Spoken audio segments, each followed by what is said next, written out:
You're listening to the Chopped Podcast, episode number 32. Here we go.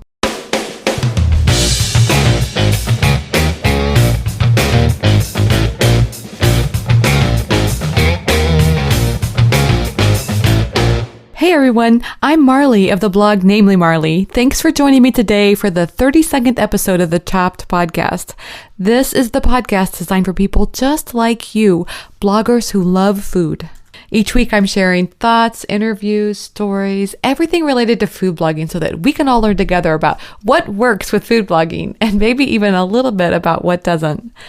Today's guest is Erin Clarke of the site Well Plated, or maybe you know her better as the blogger formerly known as the law student's wife. That's right, Erin went through a blog rebranding process, and that's what we're talking about today. In fact, if you started your blog with a fit of passion, and now you find yourself with a blog name that you find, I don't know, maybe limiting, or maybe just something that you don't really like so much, or maybe even you just downright hate it. Well, I think you'll find something to love in this episode because Erin has gone through this and has developed an extremely successful site. And so she offers a lot of great tips on how she went through her rebranding process. She also just gives tips about blogging in general beyond the topic of rebranding. That means there's a little bit of something for everybody today. So have I ever told you guys the story of how I met my husband, Sean? It's kind of a cool story. We met over a guitar. I love that. I always wanted to play the guitar, so one day I just, decided to start taking lessons, and I worked hard, and I reached this point where I could play a couple of tunes.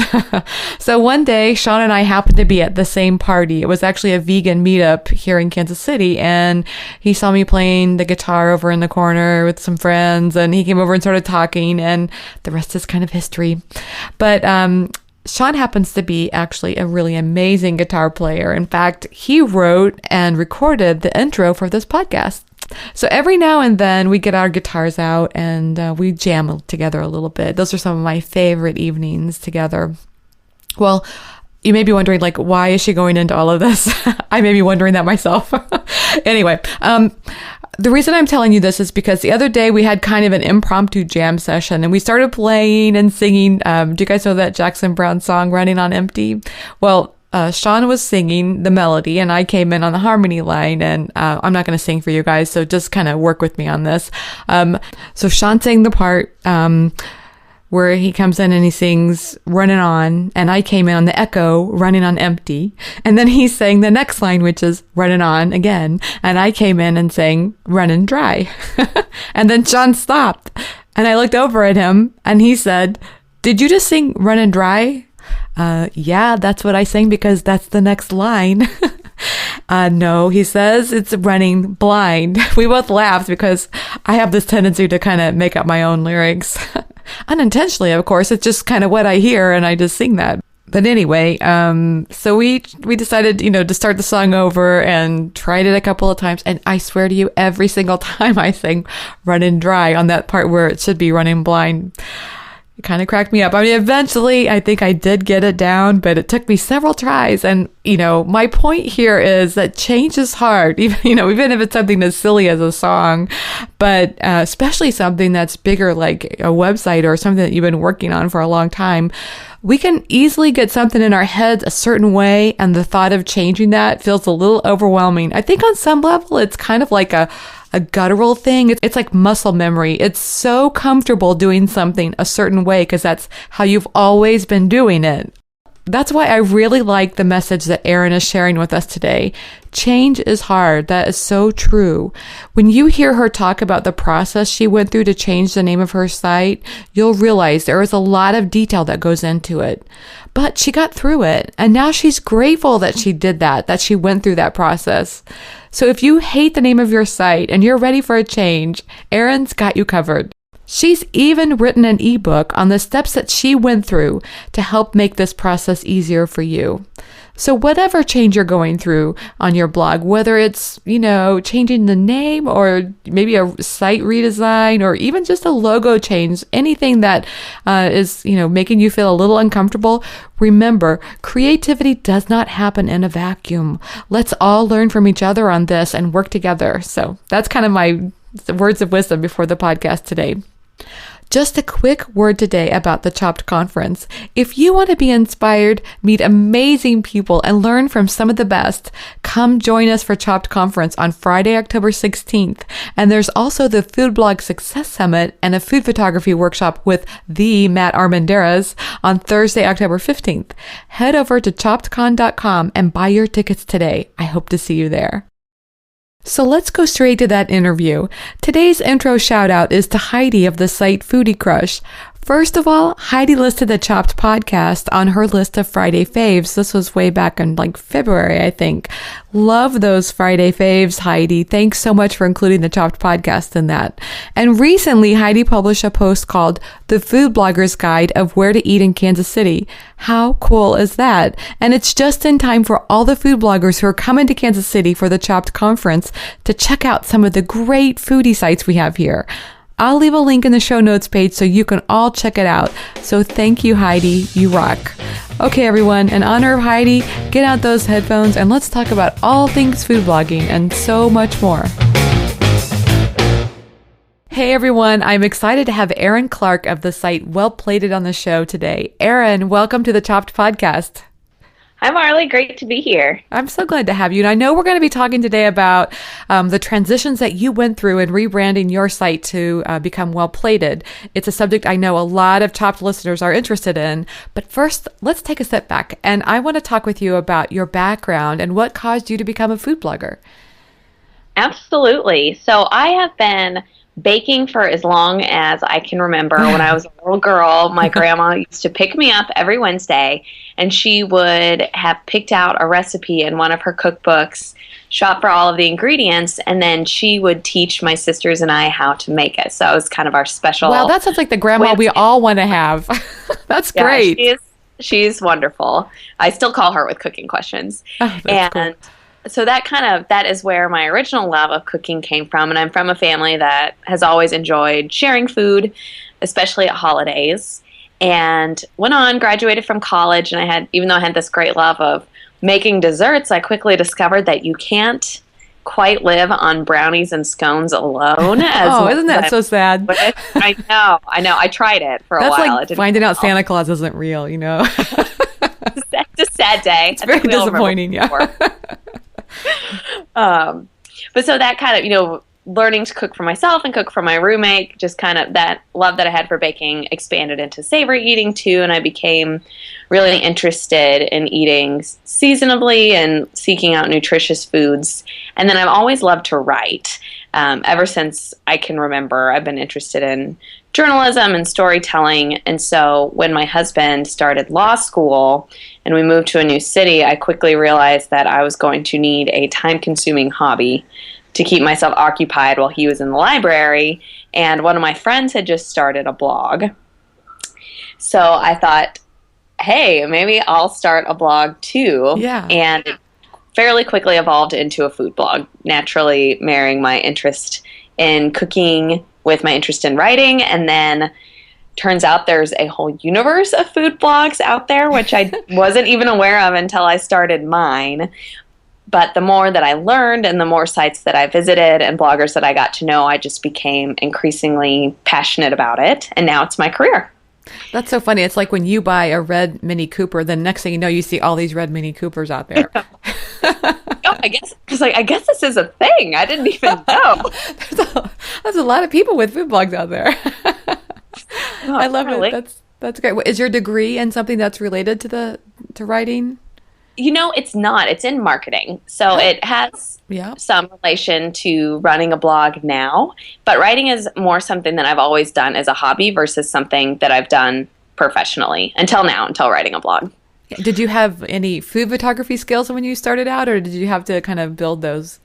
Oh my gosh. I wish that you could see my earlier photos. Absolutely not. And that is something that is still a struggle to me. Yeah. Doing the food photography just kind of came as a necessary part of food blogging as I became more and more involved with it. Mm-hmm. Some bloggers love the food photography. I think that we all have the different aspects of blogging that we really love. Yeah. For me, it's the writing and the cooking, and the photography was something that came and continues to come much more slowly for me. Isn't food photography something that looks so easy? like, it's just food on a, just wow, on a plate. So how hard could that be? But it is really hard. My family still doesn't have any idea. They think, oh, well, did you just snap a picture of that before dinner? Yes. I think, I wish that were what I did. But to get a really good shot is a lot of work. It really is. Yes. It really is. But you know what? The good ones make it look easy. So the fact that your family thinks that is probably a reflection of the skills that you've developed. I'm going to keep that in mind. That's very positive. You're welcome.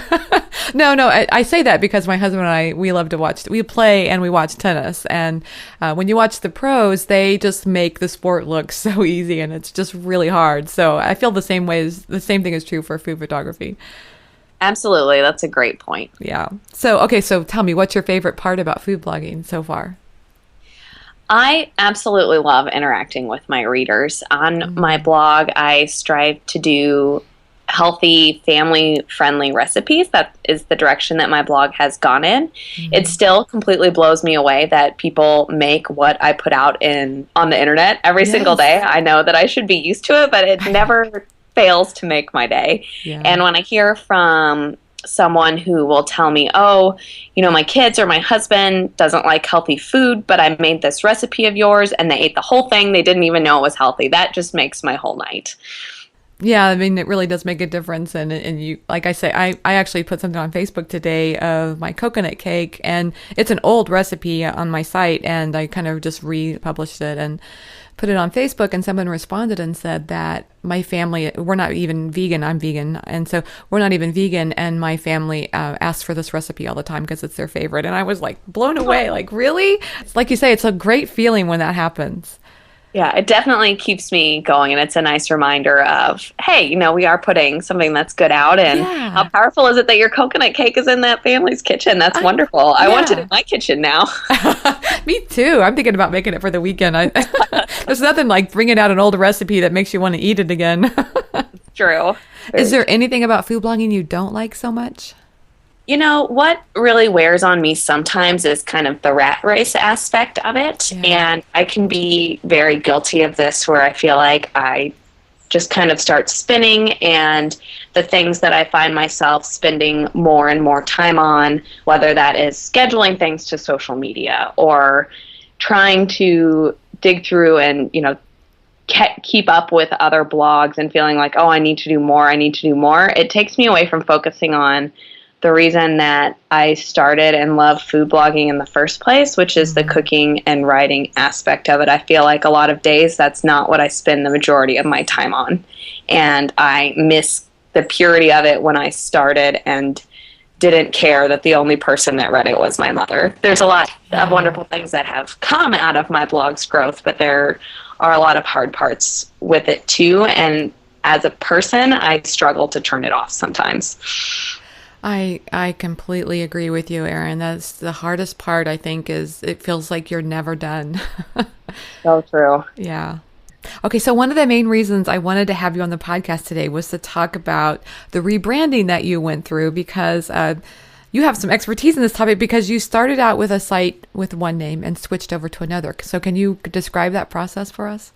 Yes, definitely. So as I mentioned, I started my food blog as a hobby when my husband was in law school. So given the fact that I put zero thought into the fact of what this blog was going to be, I just called it The Law Student's Wife.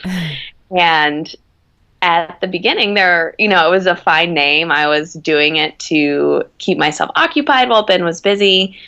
At the beginning, that name was fine because it was just reflective of where we were in our lives.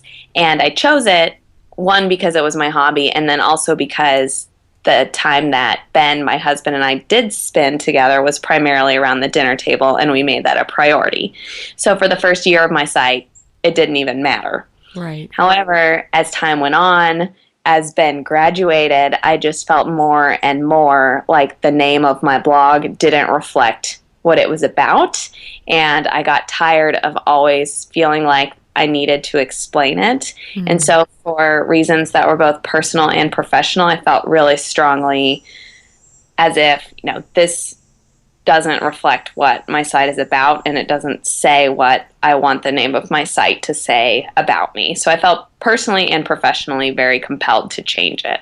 Even when you felt compelled, was it still hard to, make that call? Because I'm sure you'd already started to establish quite a following as the law student's wife. Was it hard to make that change? Marla, it was so hard. I was blogging full time actually when I made the switch. I'd been thinking about it sooner, and I did all this work. I had a designer. Everything was ready to go. It was the night before launch, and I almost had a panic attack. And I was so scared. I can imagine that would be really scary because, like you say, you were blogging full time at that point? I was. So I really started to question myself and say, I've been able to be successful in many aspects with this name.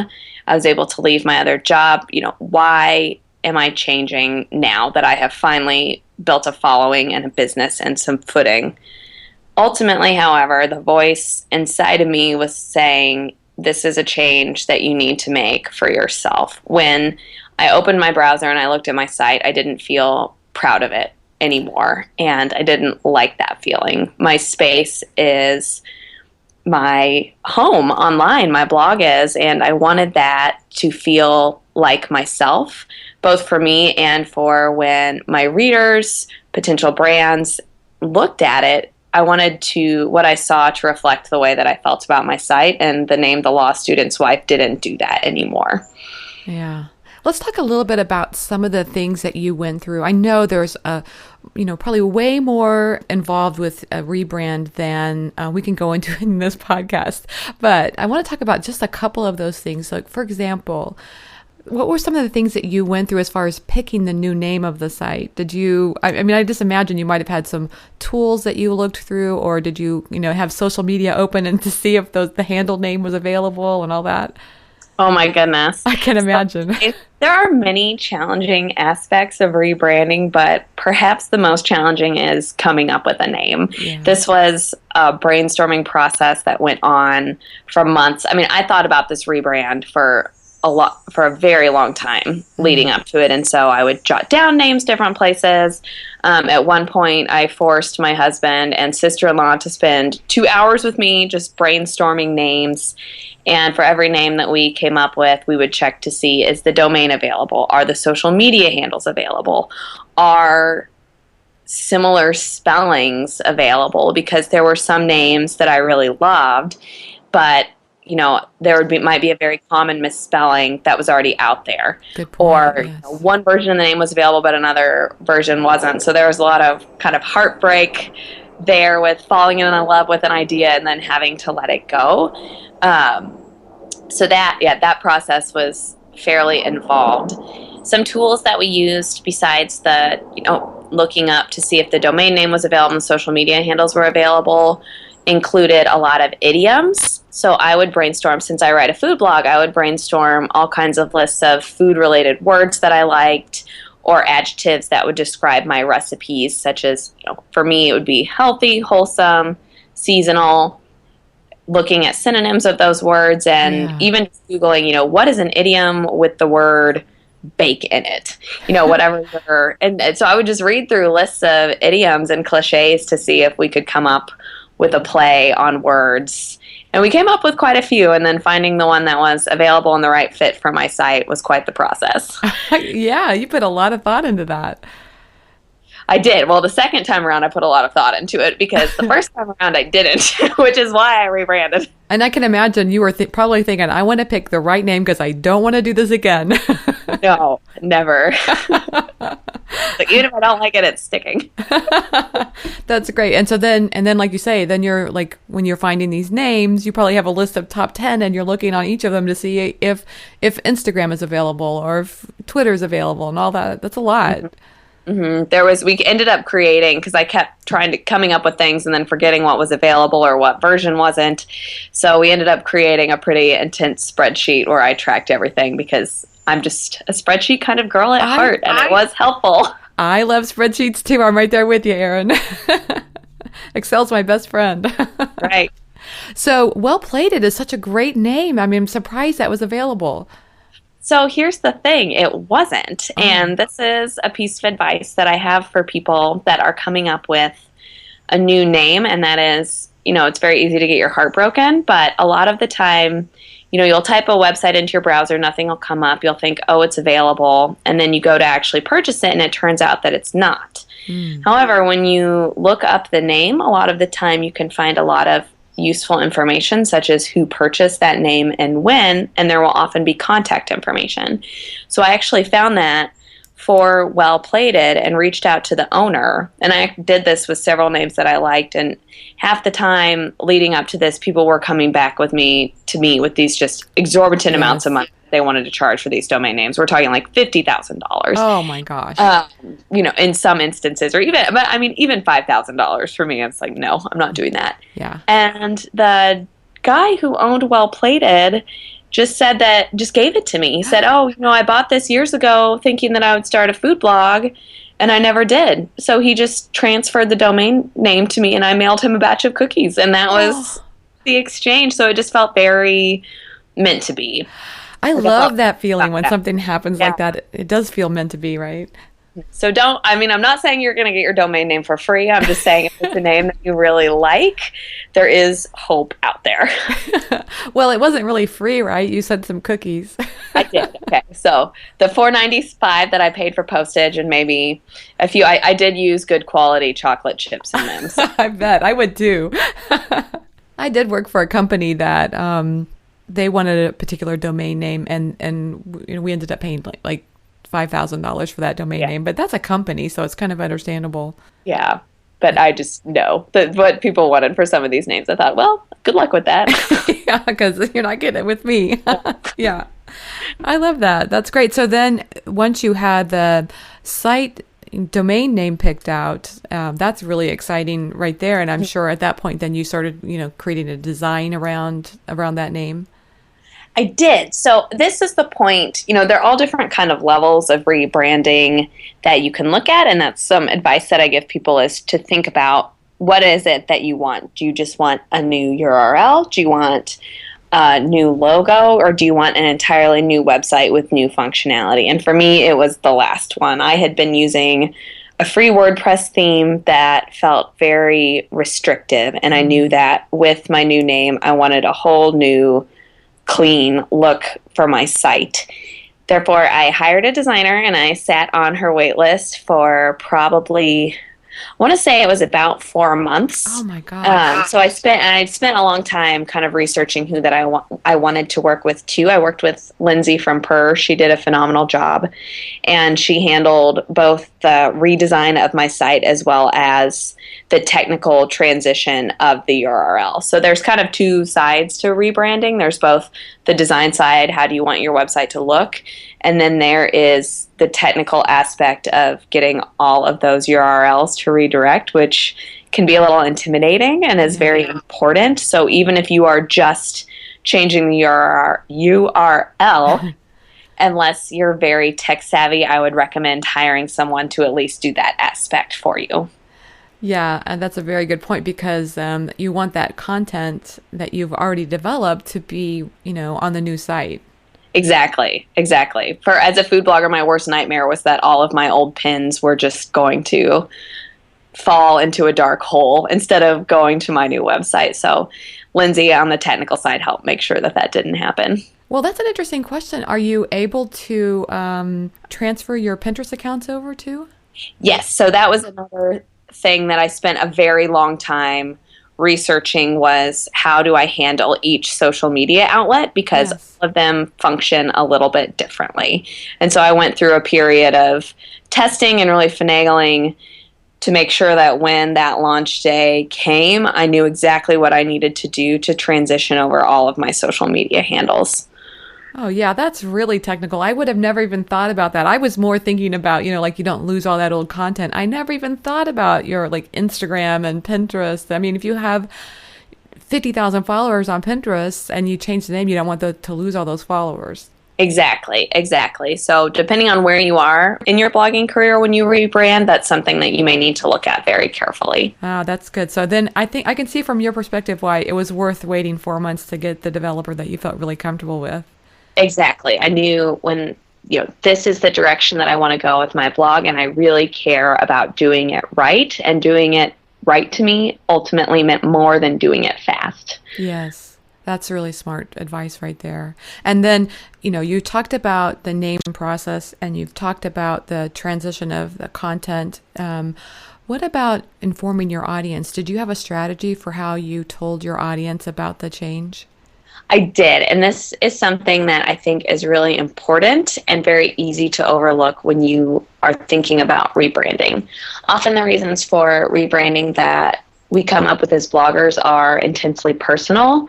For me, rebranding my blog is very personal, or maybe it is very content related. You have a blog with a very dessert heavy name, for example, and you're feeling as if you want something that will give you more flexibility. Like, it's all very internal, that I almost forgot until towards the end that, oh my gosh, I have an entire audience that has come to know me and know my blog as the law student's wife. I want to bring them along with me and help them understand why I'm making this change. So I worked with my designer to set a clear launch date, and then I set up a plan to inform my readers about a week in advance. I put some different reminders in place on my website that displayed the whole week long, announcing that the change was upcoming. And then when I did launch, I wrote an exciting post introducing my blog, and I did a fun giveaway for my readers with that too. And the response was very positive. It sounds like a thorough strategy, and that helps your readers understand that you're not just going away. You're doing something new and exciting. Exactly. And it was also very important to reassure my readers that, anything that you have bookmarked, you're not going to lose, because a lot of my any pins that you have in my recipes, like, this transition will all be completely seamless for you. And I think my audience appreciated having that reassurance and understanding up front.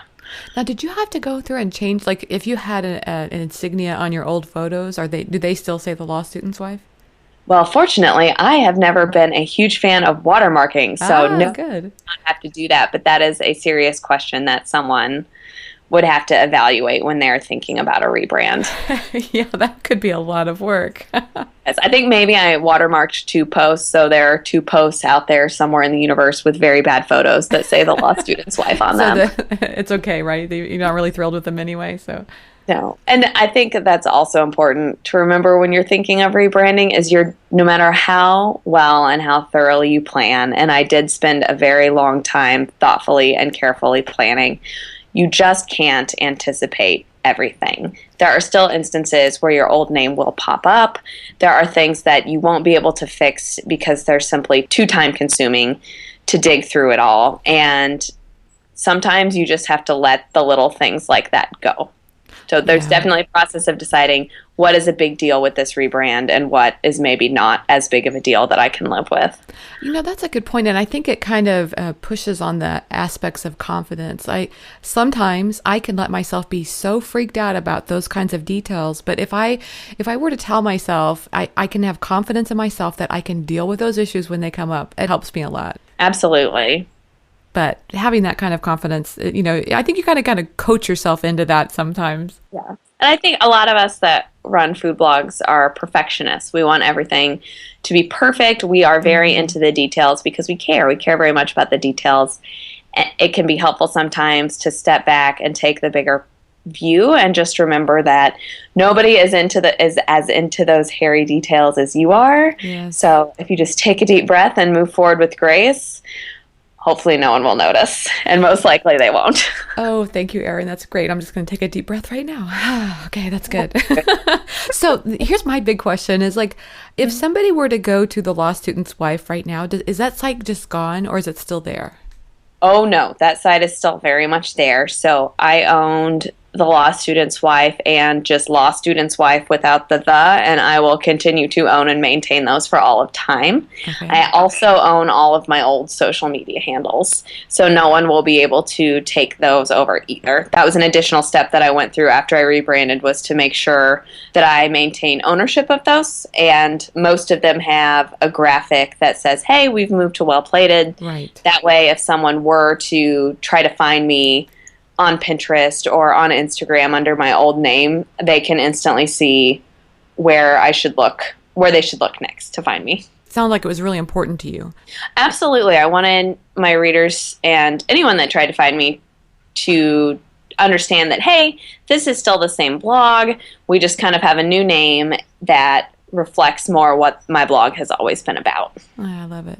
So I've talked to so many bloggers that, for one reason or the other, they wish they could rebrand because maybe they started out their site, like you had said earlier, that was focused entirely on sweets, and now they want to expand beyond that. Or maybe they got, diagnosed by a doctor and now they're entirely gluten-free and they want to focus on that. Or there's a lot of different reasons somebody would want maybe they just really were terrible at SEO at the beginning. And rather than going through a bunch of old posts and fixing all that, I just think there's something kind of refreshing about the idea of rebranding and just restarting and like a clean slate. Is that how it felt to you in some ways? For me, it was less of a clean slate as it was a mirror. Mm-hmm. So I felt with my new look and my new name that my site reflected what I was about and what I wanted my blog to be about.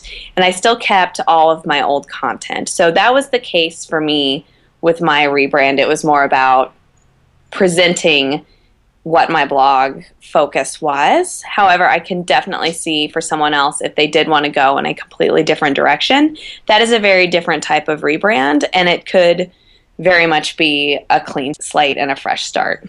Oh, that's good. Good to know. I mean, I can even look back on some of my old posts and I know that I've done SEO wrong in old posts and I've got to go back and fix them. It can really be a difficult process to go through. Oh, it can be exhausting. There are so many things every day that I want to go back and fix on some of my old posts. And I think that's part of where the rat race aspect can start when you get so focused on all the little things that you quote unquote should be doing. But I also think it's okay to remember that your old posts don't have to be perfect. Mm-hmm. And there is something to be said for the progress that your new content reflects. Oh, I love that. Like each day can be fresh. Exactly. So now that you're through this process of rebranding, are there some things that you wish you would have done differently? I don't know. It sounds like you were really thorough. It's hard to imagine. I tried very hard to be thorough, and yes. I was, but I definitely could have done some things differently, and I could have done some things sooner. The night before my rebrand launched, I was up probably until 4 a.m. trying to go through and reformat things in the back end that had I been more diligent about starting much earlier and trying to understand earlier what would need to be changed, I could have made it a much easier process for myself and save myself some sleep. Hopefully you've made up for that in the meantime. Definitely. So I bet you're feeling like you're becoming sort of like a branding expert as a result of going through this process. Well, I hope so. Yes. Or at least if not. And it's one of those things where when I set out to rebrand, it was very difficult for me to find information about it. I would find, here's a piece about how to update your Facebook page over here, but it would be 3 years old. Or, here's a really complicated sounding article about how to program a 301 redirect. Someone would mention to me, don't forget to file XYZ form with Google so that your traffic doesn't go down. It seemed like every day I was catching a different piece, but there was nothing that really tied it all together, which is why I decided to take everything that I did and learned and write it all into a single ebook. That's great. So you've got an ebook on how to rebrand your blog? Yes, I do. That's brilliant. That's great because, like I say, there's so many people out there that are thinking about this. Now they have someone to go to. Absolutely. And my book really takes the broader perspective of the first questions you need to ask yourself, which is, why do I want to rebrand my blog? And also, is this rebrand worth it? It starts out very high level like that, and I drill down into the nitty gritty of, okay, I do need to change my Pinterest page now. Holy cow, what the heck do I do? Yeah. Those are great questions to ask too, because I think, even if you're going to stick with your same blog name, just taking some time to, I talked with Monique Voles about this. I don't remember what episode it was right now, but, just having your mission or knowing what your blog is about, it's like you say, it's a high level kind of question, but it really can impact the content that you provide on your site.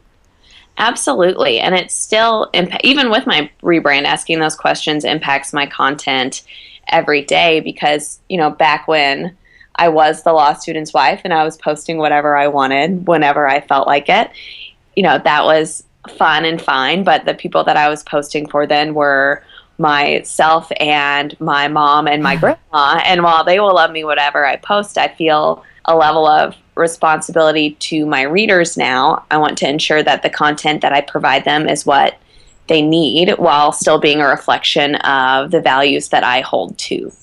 And so under any name, those are good questions to ask yourself. Absolutely. That's great. And does that cause you, I'm just curious now with this experience and this image of branding on your belt, do you find yourself looking at sites differently when you arrive on them? Are you looking at their brand and do you, can you tell their mission is right there on the site? I definitely value and notice websites that do a great job of that. Like, I think Monique is an awesome example. Her blog, Ambitious Kitchen, when you go to her site, you know exactly what she is about and stands for. And I do notice that with websites now because I have gone through the process of trying to very intentionally make my site say that about me. So are there any milestones that come to mind when they've happened for you that have made you realize that you're on the right path as far as, your food blogging career? Oh, that is my career in general or my brand? Yeah, your career in general. That is an amazing question, and it has really, the way that I would answer it has changed over this past year.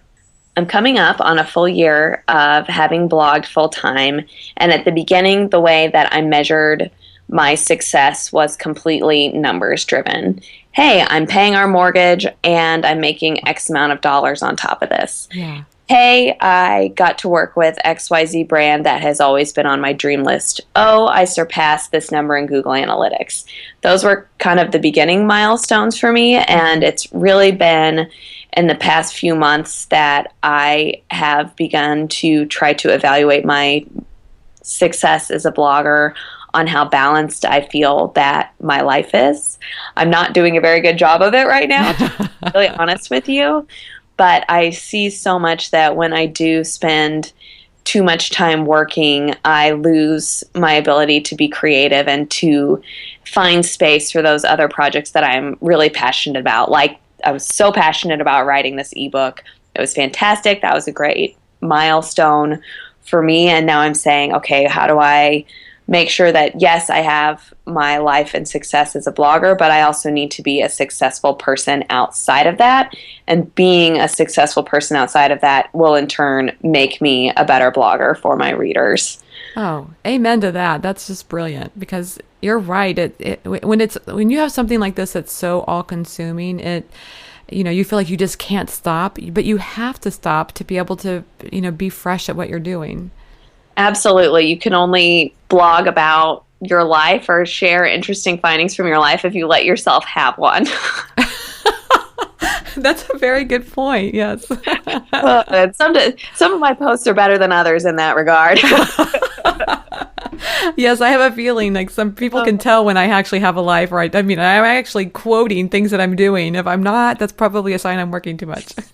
What? You don't want to see me on my couch watching reruns of The Layover and editing photos? Wait, that wasn't interesting for you. Okay, sorry. Yeah, exactly. So do you think in some ways that this rebranding has also helped you be refocused about blogging? It absolutely has been. And I went through a lot of that when I was picking the name Well Plated, because of course I was dissecting everything possible about every name that we were coming up with. We had some really cute names like Eggs and Bacon. That was like, oh, this is such like a cute name, cute play on words. We walked away from it for many reasons, one of which was, well, my blog isn't entirely about baking and it's not entirely about breakfast. And I probably overthought that too much. But I decided at the end of the day, I want my blog to stand for a balanced approach to healthy recipes. So a little bit of indulgence here and there, but on the whole, just meals that you can feel good eating and feel good feeding your family. That was the niche that I went after. And so now when I plan and brainstorm my blog content, that is what it is important to me that it reflect. And because I picked the name Well Plated, I feel a little bit of an obligation to that. But I don't think that it is a bad thing at all, because ultimately I can't do everything. So I try to do my niche as well as I can. Yeah, that's great. That's very good. So let's talk about somebody who has had their site a long time and they do feel like they've moved in different directions. Do you strongly recommend rebranding based on the experience that you've been through? Or can you see some scenarios where they might consider just keeping it the same and just working in a different direction? I can absolutely see many scenarios where it makes the most sense to keep it the same, especially if you've been blogging a really long time. When I rebranded, I want to say it was just a little over 2.5 years. And even that was fairly challenging. However, that said, obviously the longer that you have been blogging and the more bigger your name recognition will be, that makes it a much larger decision. However, at the same time, there is still something to be said for that inner voice telling you why it is that you want to rebrand in the first place. Right. Okay. So it sounds to me like you're saying like each situation can have its own subtle nuances and you just got to work it out however it feels best. Absolutely. And at the end of the day, I mean, I'm not going to lie, rebranding was one of the hardest things that I've ever done, and it's extremely challenging. So for someone that maybe has been established a long time or just sort of feels kind of willy-nilly about like, oh, maybe I'll rebrand. Oh, maybe I'm okay not rebranding. I would say don't rebrand. But if it is something that you feel very strongly in your heart, or if you haven't been blogging that long and therefore the transition will be easier, it is very doable. And for me, it has been very worth it. That's great. So a little change in topic here. I know, I have to ask everybody this question. What's your favorite social media platform right now?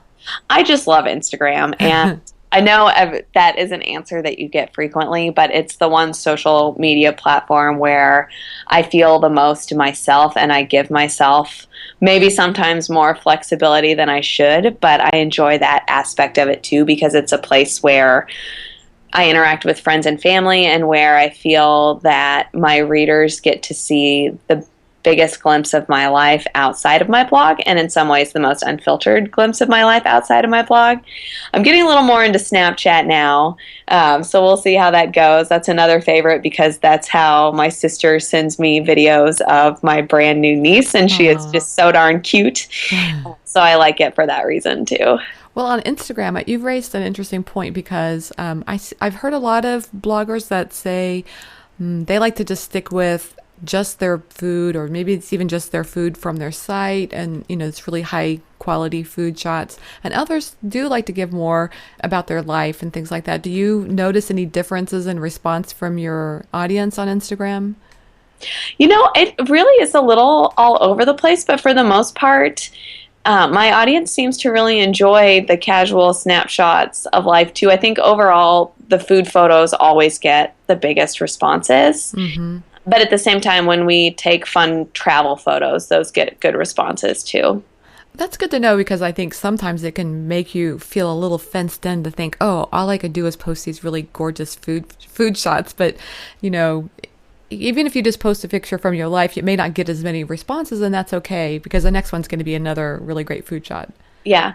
And then also you ultimately every now and then just have to let yourself do something that makes you happy. And Instagram makes me happy. And if I have lost some followers for that happiness, I'm okay with that. I love that. So follow your bliss on Instagram, huh? Yeah, that would be my Instagram motto. I don't have the most followers of everyone out there, so maybe keep that in mind, but I feel great about it and enjoy it. That's right. Follow your bliss. I like it. Okay. So do you have a tip for someone who's a food blogger who's trying to grow their audience? Definitely. Producing the best content that you can is the number one thing to growing your audience. And that sounds a little counterintuitive because we think, oh, grow your audience. Well, that means I need to use more hashtags. That means I need to tweet more. That means I need to comment more.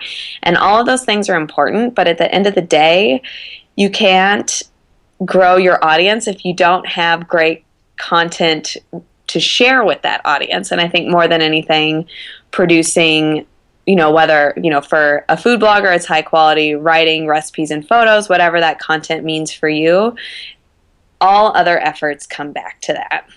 That's very good. I think that, finding that for your site and your audience is sometimes the trick. It's not always easy. No, not at all.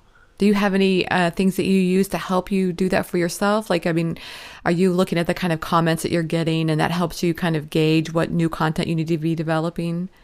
I do, and I try to see what different things my audience responds to when I'm sharing different sorts of content, either over Facebook or over Pinterest.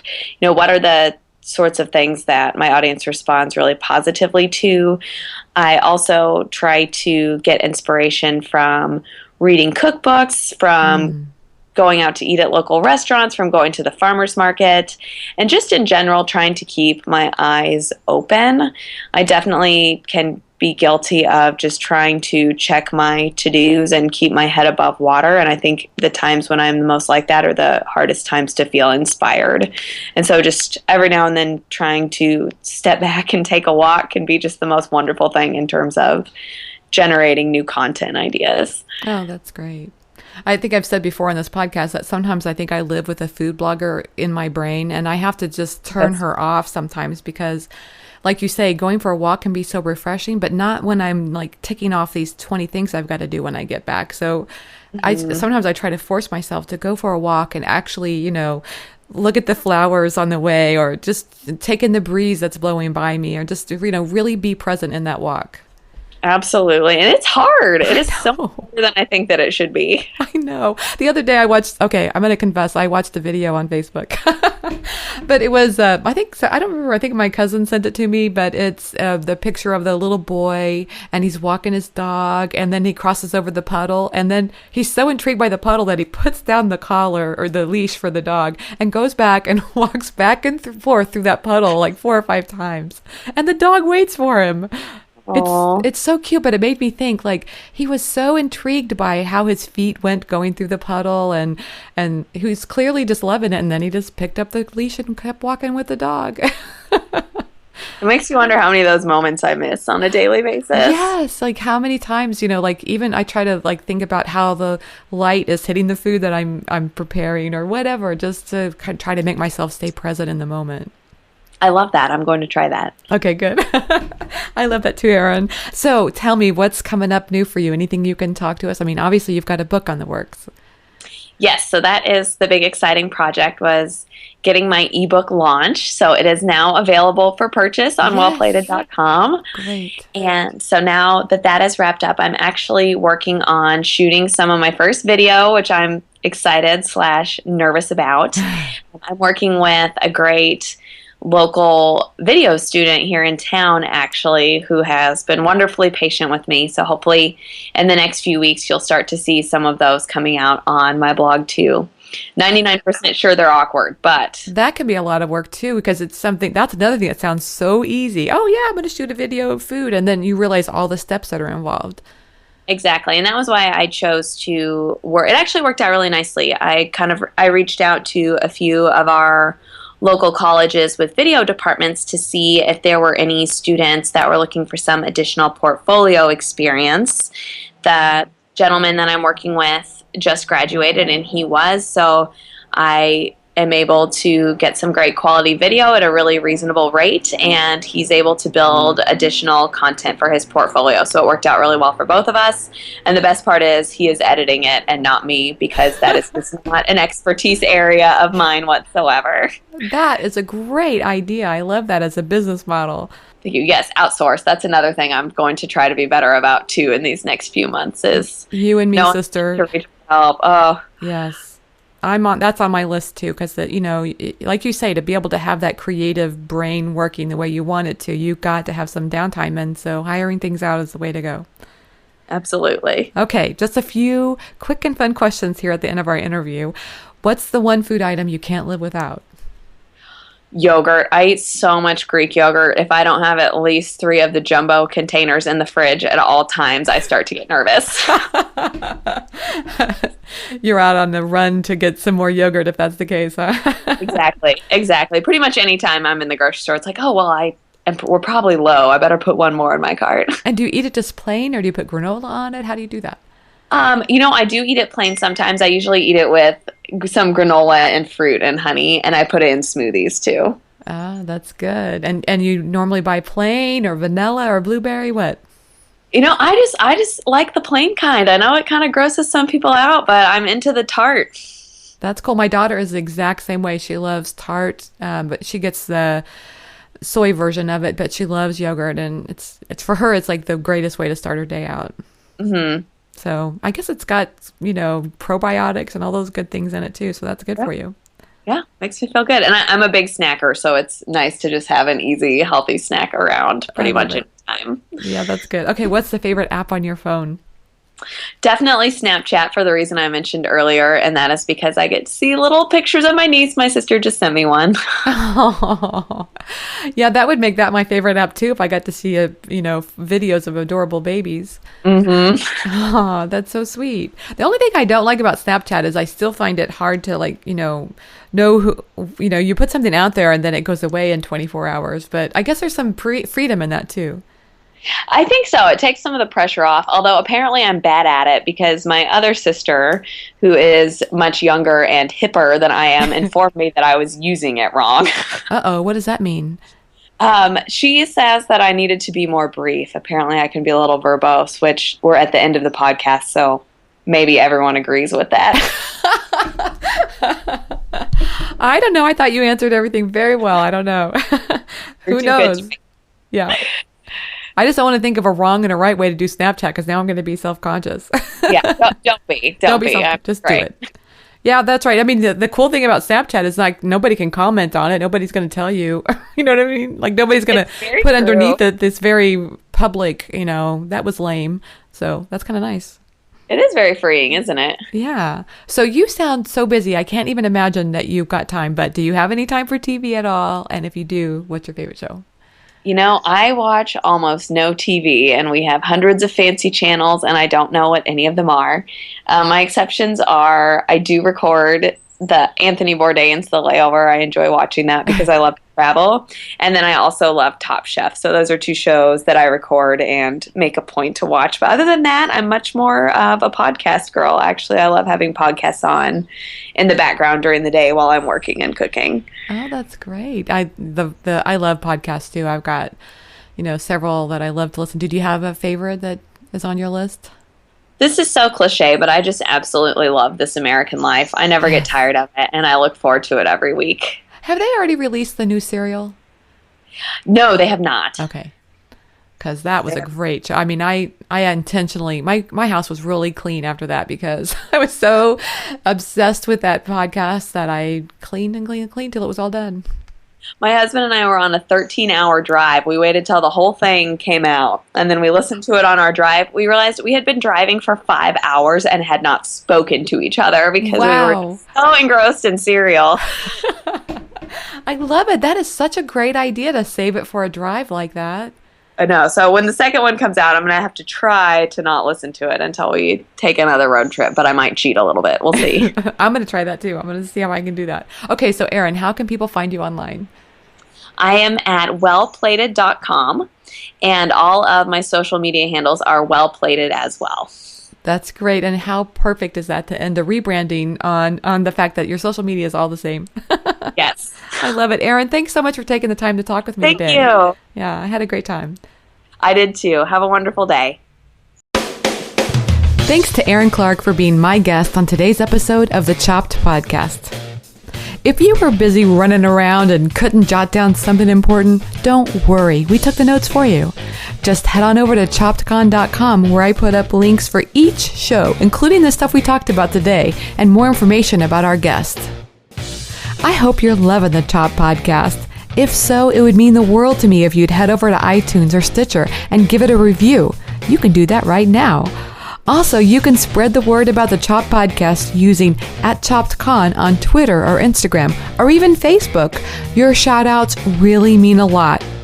You inspire me, so I hope today's show was helpful and inspirational to you as well. Thanks for listening, and have a great week.